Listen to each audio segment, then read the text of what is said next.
नमस्कार. Deep economics या YouTube चॅनलमध्ये सर्व भावी प्राध्यापकांचं हार्दिक स्वागत आहे. आज आपण पाहत आहोत महाराष्ट्र राज्य पात्रता परीक्षा पेपर नंबर 2. विषय आहे अर्थशास्त्र. अर्थशास्त्र विषयातील पैसा आणि बँकिंग या विषयामधील आज आपण केंद्रीय बँक अभ्यासणार आहोत. केंद्रीय बँक ही कोणत्याही देशाच्या आर्थिक व्यवस्थेची दिशा ठरवणारी प्रमुख संस्था असते. ती देशातील चलन निर्मिती, चलन पुरवठा, क्रेडिट कंट्रोल, आर्थिक स्थैर्य आणि बँकिंग व्यवस्था यांचे नियंत्रण व समन्वय करते. केंद्रीय बँकेशिवाय कोणत्याही अर्थव्यवस्थेचा आर्थिक संतुलन टिकवणे अशक्य आहे. भारतात ही भूमिका रिझर्व्ह बँक ऑफ इंडिया पार पाडते. म्हणजे भारतातील केंद्रीय बँक म्हणजे सेंट्रल बँक कोणती आहे बरं? तर रिझर्व्ह बँक ऑफ इंडिया. ही संस्था देशाच्या मौद्रिक धोरणाची आखणी व अंमलबजावणी करते. आपण केंद्रीय बँकेची व्याख्या पाहूया. अर्थशास्त्रज्ञांनुसार केंद्रीय बँक ही अशी संस्था आहे जी चलन निर्मिती करते, इतर बँकांचं नियंत्रण करते आणि देशाच्या क्रेडिट सिस्टीमवर काय करते? देखरेख ठेवण्याचं काम करते. ती सरकारचे आर्थिक सल्लागार, बँकांची बँक आणि राष्ट्राची मौद्रिक प्राधिकरण म्हणून कार्य करते. आता भारतातील केंद्रीय बँक.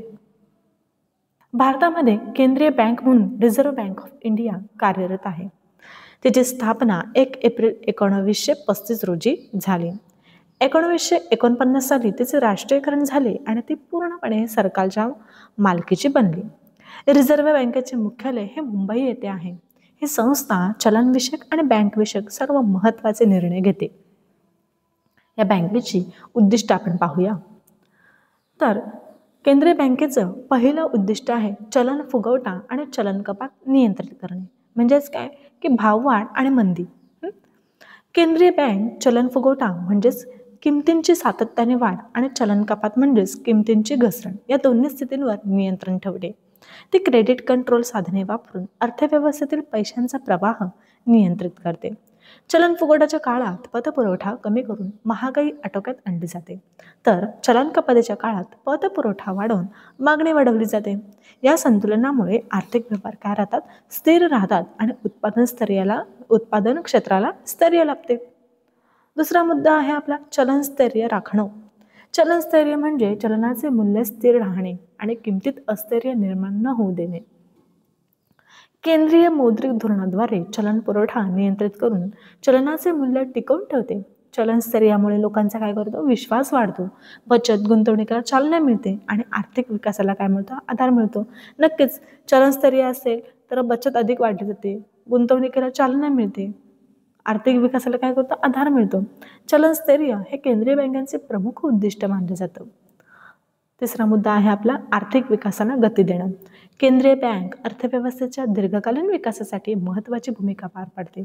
ती उद्योग, शेती, लघुउद्योग, निर्यात इत्यादी क्षेत्रांना पतपुरवठा उपलब्ध करून देते. व्याजदर आणि क्रेडिट धोरण शिथिल करून गुंतवणुकीला चालना दिली जाते.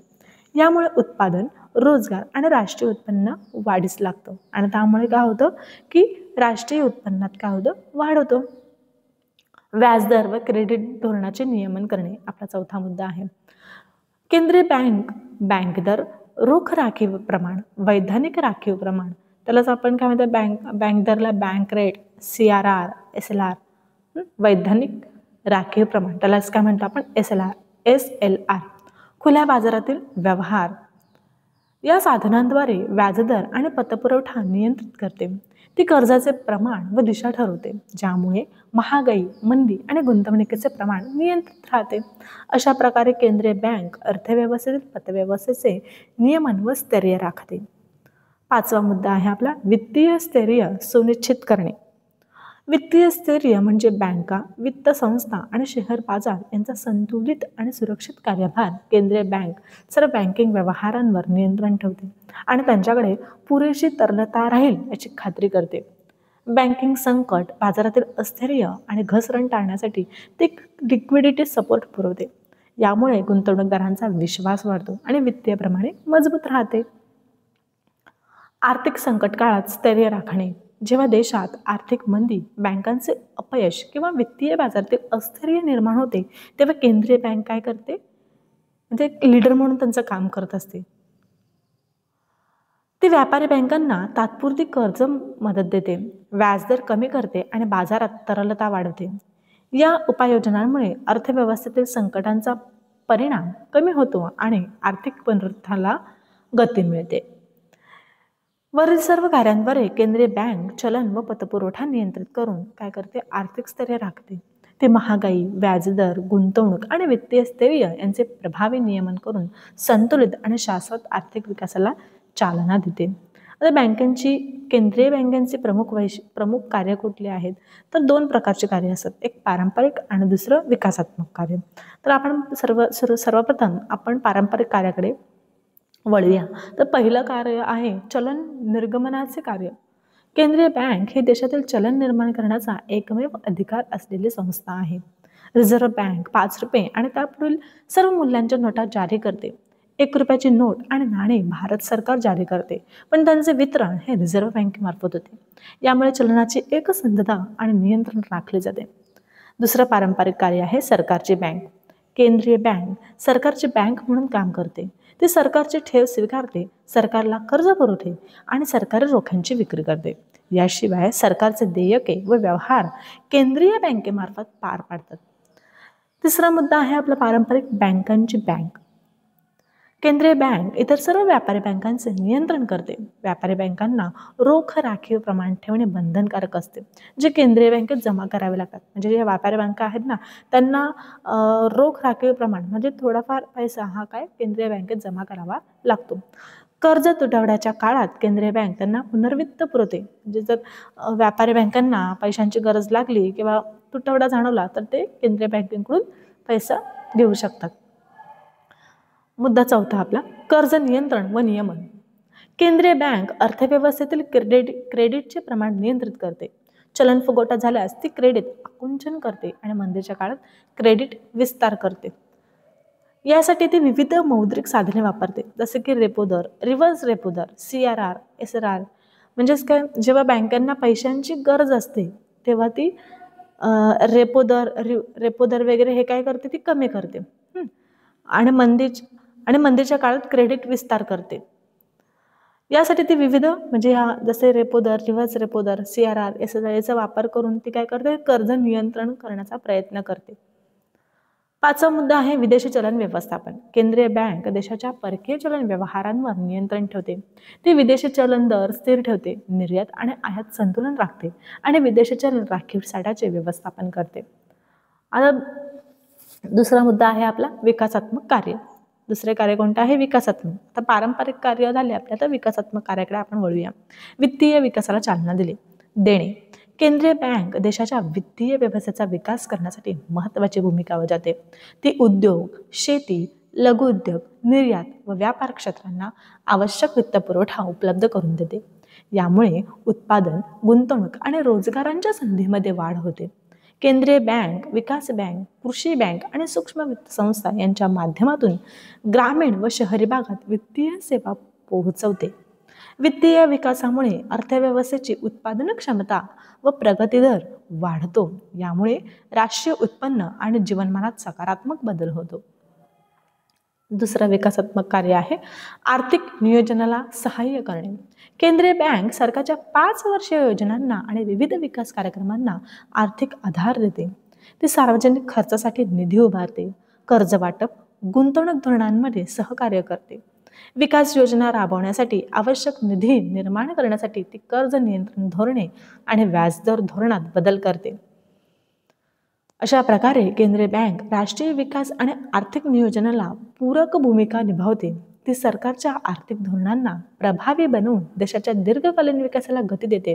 अर्थात केंद्रीय बँक ही आर्थिक नियोजनाची वित्तीय आधारस्तंभ असते. तिसरा मुद्दा आहे बँकिंग सेवांचा प्रसार. केंद्रीय बँक देशातील लोकांना बचतीची आणि बँकिंग सेवांचा वापर करण्याची सवय लावते. ती ग्रामीण आणि दुर्गम भागात बँकिंग सुविधा पोहोचवण्यासाठी सक्रिय प्रयत्न करते. रिझर्व्ह बँकेच्या पुढाकाराने ग्रामीण बँका, सहकारी बँका, प्रादेशिक ग्रामीण बँका आणि नाबार्ड यांसारख्या संस्थांची स्थापना करण्यात आली. या बँकांच्या माध्यमातून शेतकरी, लघुउद्योग आणि ग्रामीण लोकसंख्येला वित्तपुरवठा केला जातो. यामुळे ग्रामीण भागात आर्थिक जागरूकता आणि बचत वृत्ती वाढते. केंद्रीय बँक अशा रीतीने वित्तीय समावेशन साध्य करते. चौथा मुद्दा आहे आपला संशोधन आणि आकडेवारी सेवा. केंद्रीय बँक अर्थव्यवस्थेच्या अभ्यासासाठी सतत संशोधन, आकडेवारी, संकलन आणि विश्लेषण करते. ती दरवर्षी विविध अहवाल जसे की वार्षिक अहवाल, आर्थिक पुनरावलोकन, मौद्रिक धोरण अहवाल प्रकाशित करते.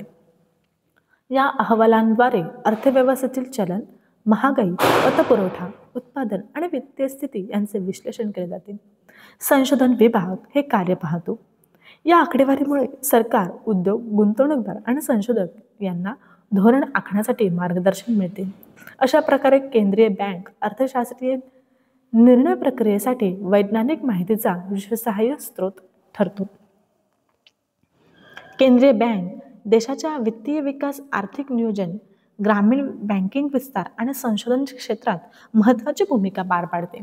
ती केवळ चलन व पतपुरवठा नियंत्रित करत नाही, तर राष्ट्रीय विकासाला गती आणि स्थैर्य देणारी प्रमुख संस्था म्हणून कार्य करते. मौद्रिक धोरण. केंद्रीय बँकेद्वारे आखलेले मौद्रिक धोरण हे अर्थव्यवस्थेतील पैशांचे प्रमाण, व्याजदर आणि कर्ज प्रवाह नियंत्रित करण्यासाठी वापरले जाते. या धोरणाचे उद्दिष्ट चलनस्थैर्य राखणे, उत्पादन आणि रोजगार वाढवणे व आर्थिक विकासाला दिशा देणे हे आहे. आता केंद्रीय बँकेचे महत्त्व काय, तर देशातील आर्थिक स्थैर्याची हमी देणारी प्रमुख संस्था. मौद्रिक धोरणामध्ये केंद्रीय बँकेचे महत्त्व काय, तर पहिलं आहे देशातील आर्थिक स्थैर्याची हमी देणारी प्रमुख संस्था. केंद्रीय बँक ही देशाच्या आर्थिक स्थैर्याची हमी देणारी सर्वोच्च वित्तीय संस्था आहे. ती चलन, पतपुरवठा आणि व्याजदर यांवर नियंत्रण ठेवून अर्थव्यवस्थेत संतुलन राखते. महागाई, मंदी किंवा चलन अस्थिर्य यांसारख्या परिस्थितीवर नियंत्रण ठेवण्यासाठी ती मौद्रिक साधने वापरते. यामुळे उत्पादन, रोजगार आणि गुंतवणूक स्थिरता येते. अशा प्रकारे केंद्रीय बँक अर्थव्यवस्थेच्या संतुलनकारक घटक म्हणून कार्य करते. दुसरा मुद्दा आहे आपला चलन आणि क्रेडिट यामध्ये संतुलन राखणारी संस्था.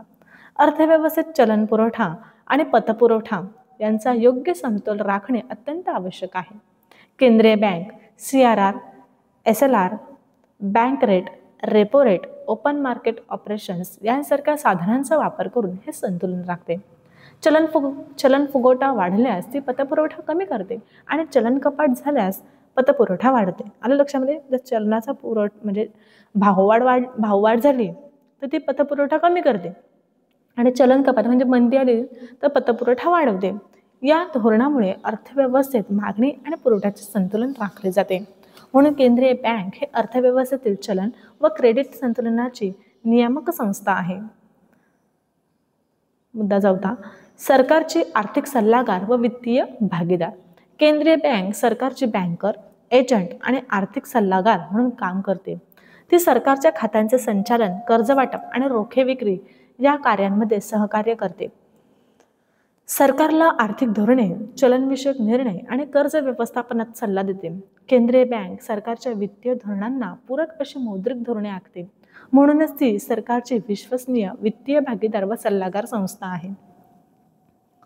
चौथा मुद्दा आहे आपला संकट काळात आर्थिक उधार देणारी संस्था. अर्थव्यवस्थेत बँकिंग संकट, वित्तीय अस्थिर्य किंवा आर्थिक मंदी आल्यास केंद्रीय बँक ही एक लीडर म्हणून काम करते. ती व्यापारी बँकांना आणि वित्तीय संस्थांना अल्पकालीन मदत करते. यामुळे बँकांचे अपयश, तरलतेचा तुटवडा आणि वित्तीय घबराट टाळली जाते. केंद्रीय बँक संकट काळात व्याजदर कमी करून आणि बाजारात तरलता वाढवून स्थैर्य निर्माण करते. अशा रीतीने ती अर्थव्यवस्थेची संरक्षक व आधारदायी संस्था ठरते. मुद्दा पाचवा आहे आपला दीर्घकालीन विकासासाठी मार्गदर्शन संस्था. केंद्रीय बँक केवळ अल्पकालीन आर्थिक स्थैर्य राखत नाही, तर दीर्घकालीन आर्थिक विकासासाठी ती दिशा देते. ते देशातील वित्तीय संस्था, बँका, उद्योग व शेती क्षेत्रांच्या विकासासाठी आवश्यक धोरणात्मक मार्गदर्शन करते. बचत आणि गुंतवणुकीला चालना देऊन राष्ट्रीय उत्पन्नात वाढ घडवते. तसेच ते संशोधन, डेटा विश्लेषण आणि आर्थिक धोरण आखणीद्वारे भविष्यातील विकासाचे नियोजन करते. म्हणूनच केंद्रीय बँक ही देशाच्या शाश्वत विकासाची मार्गदर्शक संस्था मानली जाते. केंद्रीय बँक ही देशाच्या आर्थिक स्थैर्य, चलन व पतसंतुलन सरकारच्या आर्थिक धोरणांना सहाय्य करते. संकट काळातील आर्थिक आधार आणि दीर्घकालीन विकास यांसाठी अत्यंत आवश्यक संस्था आहे. ते अर्थव्यवस्थेतील मूलभूत आधारस्तंभ म्हणून कार्य करून आर्थिक प्रगतीस काय करते, दिशा देते. केंद्रीय बँक हे कोणत्याही देशाच्या आर्थिक व्यवस्थेचे काय आहे, एक हृदय आहे. केंद्रीय बँक ही कोणत्याही देशाच्या आर्थिक व्यवस्थेचे हृदय आहे. ती देशाच्या चलन प्रवाहावर नियंत्रण ठेवते, बँकिंग प्रणालीला स्थैर्य देते आणि विकासाला एक दिशा देते. म्हणून रिझर्व्ह बँकेने गेल्या अनेक भारतीय अर्थव्यवस्थेला स्थैर्य, प्रगती आणि विश्वास दिला आहे. म्हणूनच म्हटले जाते की केंद्रीय बँक नसलेली अर्थव्यवस्था म्हणजे दिशाहीन जहाजासारखी आहे. अशा प्रकारे आपण इथे केंद्रीय बँकेसंदर्भात माहिती जाणून घेतली आणि केंद्रीय बँकेवर महाराष्ट्र सेट कशी प्रश्न विचारू शकते त्या प्रश्नांची सिरीज देखील मी लवकरच अपलोड करते. धन्यवाद.